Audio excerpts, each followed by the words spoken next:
Ayan, lalabas ng mall. Ganda ng ano nila, oh, di ba, ng flooring.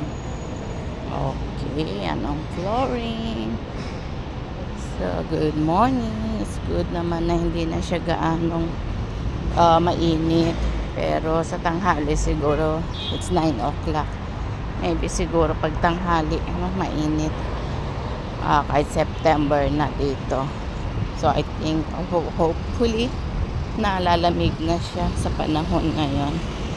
Diba? Noon dyan tayo naghihintay na talagang kasi malamig. Tapos gusto natin magpainit kasi nga sobrang lamig.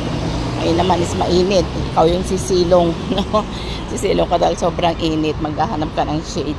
Noon is lalabas ka para magpaaraw. Ngayon naman is sisilong ka para hindi ka maarawan. O, diba? Ganda ng bird, o, diba? Namumulot siya. Pinagpapala yan at pinapakain ng Diyos. O, lalakad-lakad lang siya. Wala, hindi siya tumatalo, hindi siya nag-aano, diba? That's good. Hindi siya alis kahit may tao. Sanay na siya siguro. Okay, so yan po. So, kailangan natin maghanap ng shades. Kasi sobrang init. Yan. Okay, so tatawid tayo. Dito, yan. Ibang klase na naman ng flooring nila. Oh. Kanina yung pag gano'n, ngayon dito. Diba? Yan. Okay, so need to wait dito. Yan, may shades na siya. So, dito tayo sa may stop sign maghihintay.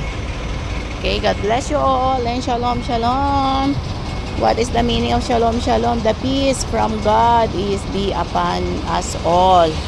No, yung kapayapaan na gumula sa ating Panginoong Diyos ay sumaating lahat po. So, God bless and bye for now.